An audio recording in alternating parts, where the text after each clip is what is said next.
Chair, members of the council.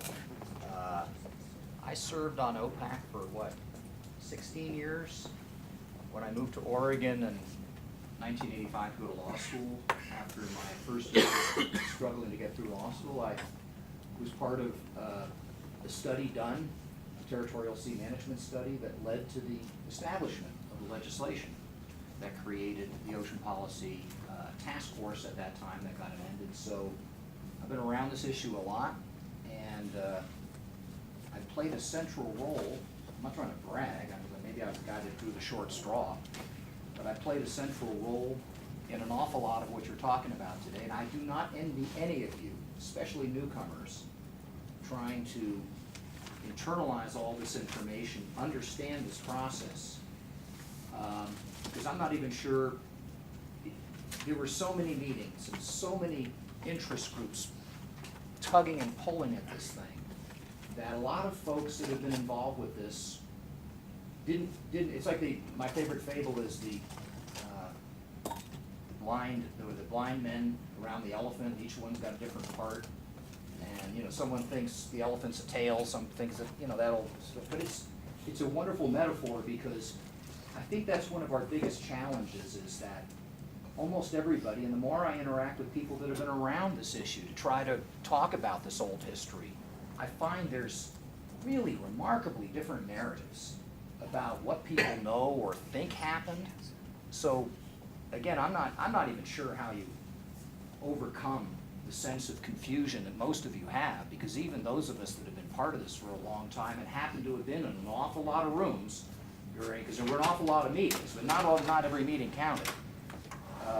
Gail Ackerman, God rest her soul, terrific Oregonian, she made sure at the beginning, when the Oregon Wave Energy Trust was established, that I served on that body to represent the Oregon coast when I was the director of OCZMA. So again, I saw an awful lot of what went on.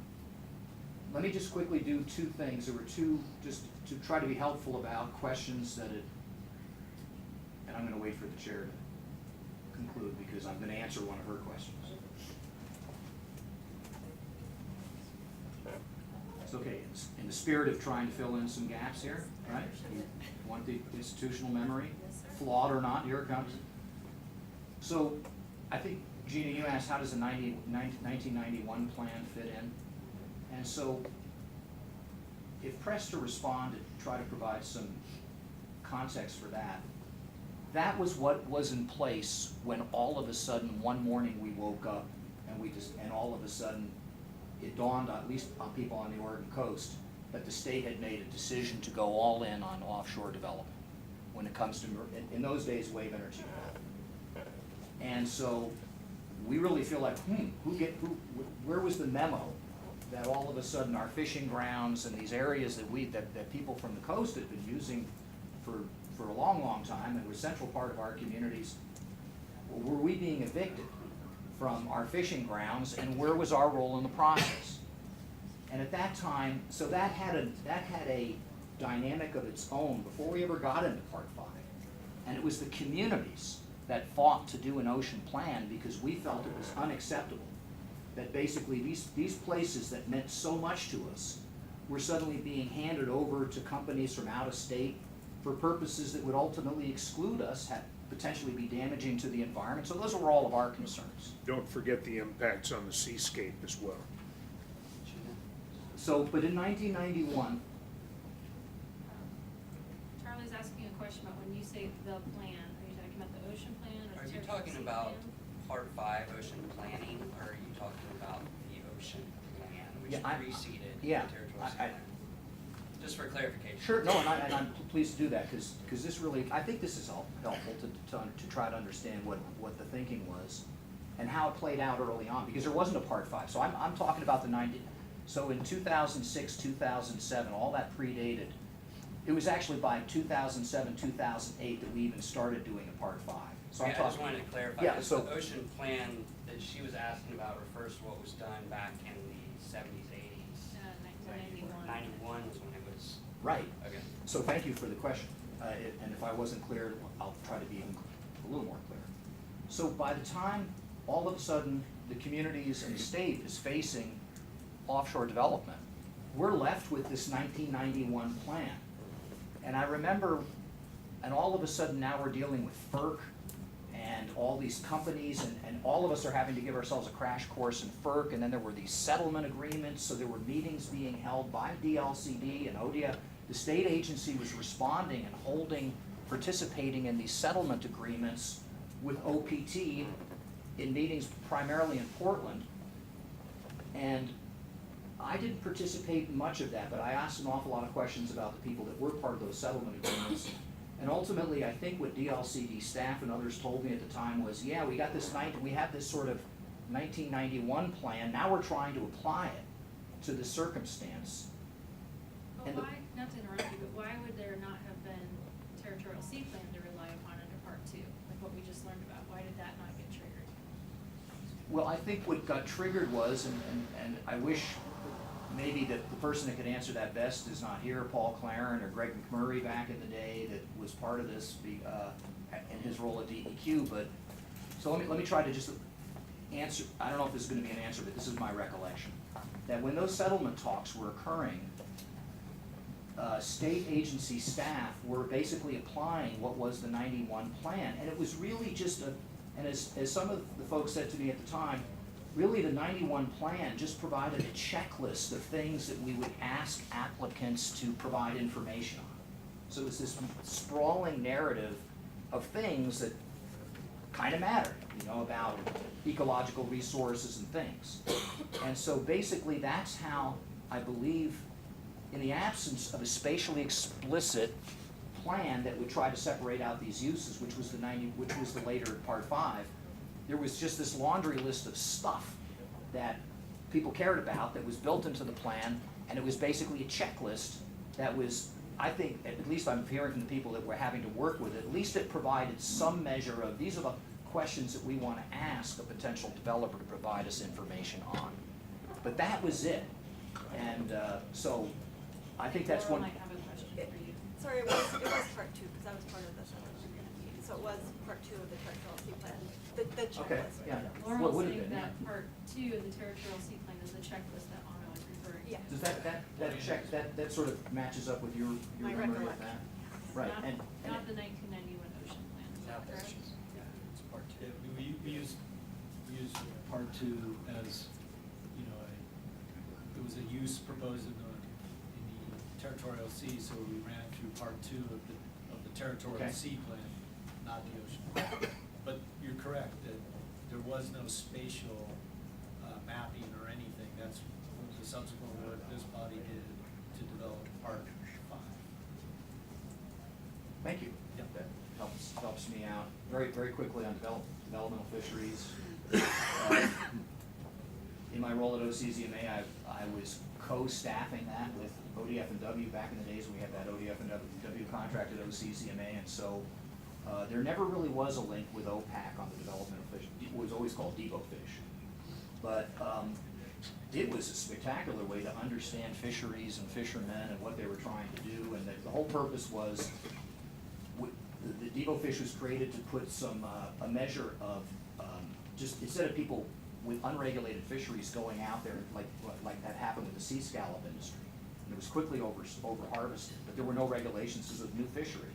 That's what Debo fish was all about, is like, all right, now we're gonna declare it, you come in, get and do some data collection along with some harvesting under the guidance and with developmental fishery permits. And then at a certain point, there was the hope that that ultimately this developmental fishery would mature into an actual regulated fishery, or the information that was gathered would allow ODF and W to determine there really wasn't a fishery worth pursuing, or that ecologically it didn't have, it wasn't going to be a sustainable fishery. But since I have such limited time, and I want to be positive today, right? I don't want to be the shrill old guy that gets nostalgic for some other time that comes in here and says, I don't like this, I don't like that. Why don't I spend a few minutes just, I was taking notes back there about what I felt like the highlights, the positive things that happened in this whole 12-year odyssey that we were put on. And this list is a lot shorter than the low points, because I don't have time to talk about that. But let me just talk about the top one. I think it was great when Governor Kulongoski finally heard, because the communities were very, very upset with what they saw as a real threat to their existence, and the fact that we really didn't have a meaningful participation. And when Governor, there was a meeting with the Coastal Caucus, with the governor's staff, and ultimately that was on September 10th, 2007. I think a high point was when Governor Kulongoski really found out how many awful conflicts there were, and he agreed very, very quickly that yes, of course, Oregon does planning, we should have an ocean plan. I think that was a highlight.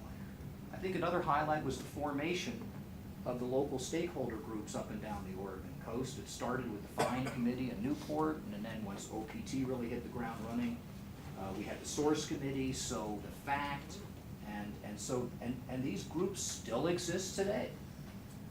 How long they can hang in there and continue to show up at meetings and stuff remains to be seen. NSAT was one of the earlier ones, came out of marine reserves and wave energy development.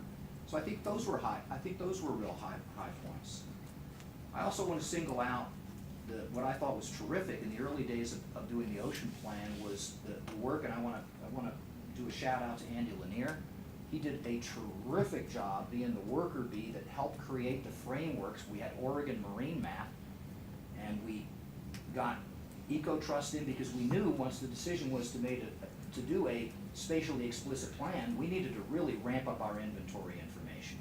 And one of the big pieces of information that we need was fishing grounds mapping information. So we assembled the resources, we brought in EcoTrust. Again, Andy worked very, very closely to create this marvelous new architecture, GIS-based architecture that would allow us today, if we did marine spatial planning, we are miles ahead of where we were. Okay. Unless you have a question, or am I violating my time here? So I think that was terrific. I also want to give a shout out to a young lady who maybe is not quite so young anymore, because this has been going on and on and on, Kate Sherman. I thought it was terrific when we were doing the ocean plan, where she was tasked to reach out to the different scientists around the state and ask them to provide their data, and then we could begin actually, so we had all these scientists, both in the regulatory agencies and academia, collecting information about the ocean, but never was there ever any inducement or desire. Everybody had their own little data, and then, so when this process was in its glory days, when we were leading the nation on marine spatial planning, Kate was able to reach out to all these scientists, and they were very generous. As sure, here's your data, and it started to populate Marine Map. I think that was just terrific that happened, and it was a terrific thing. On the heels of that, there was a 2-day conference at Oregon State University once Marine Map was done, and there was money to get all these scientists together.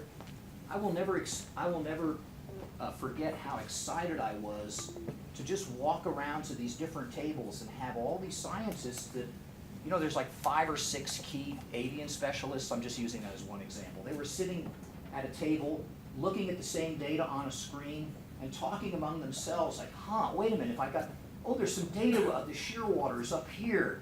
How does that relate to this over here?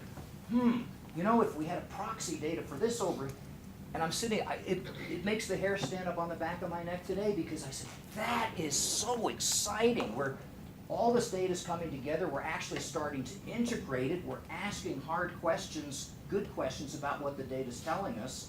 It could inform future research. I thought that was terrific, and I was just so excited to see that. And we had just started that process.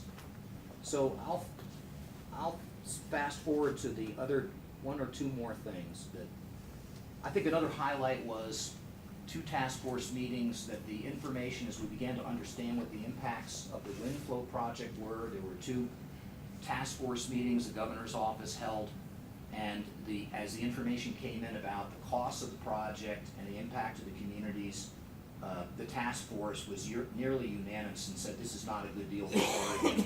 We should not have ratepayers fund this project, because again, the impacts to the environment, impacts to the fisheries, and the impacts to the ratepayers. I think that was a highlight, and I think the Court of Appeals opinion was a highlight. I know not everybody would agree with that.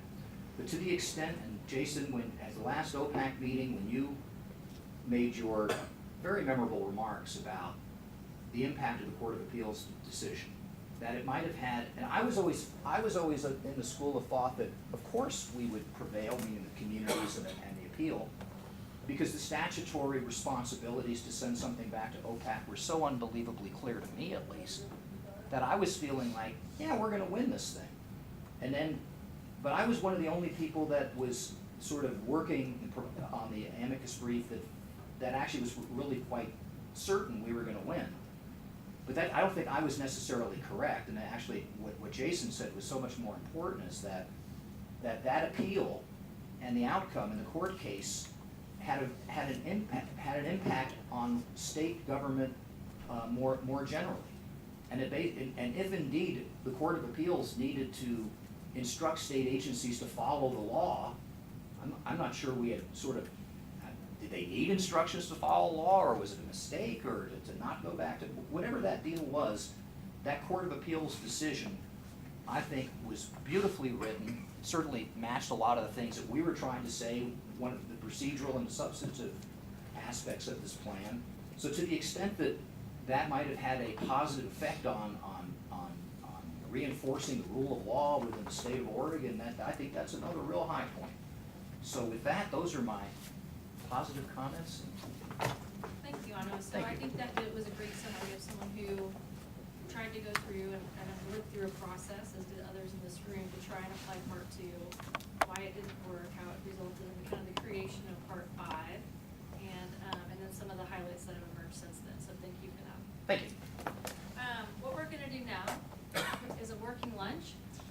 During lunch, we are going to hear about the Oregon Coordinating Council for Ocean Acidification and Hypoxia, or shortly called the OAH Council. And this is a new report. They've been meeting monthly from January to August, working hard to develop their first report, which was just released last week. So it'll be hot off the presses and exciting to hear about. One thing is that we are going to have lunch. As a reminder, lunch is provided for OPAC members and staff, but the audience is welcome to go out and get lunch, come back and participate, and listen in the working lunch session. And so with that, we will reconvene in about 20 minutes, so we'll say 12:40. Thank you.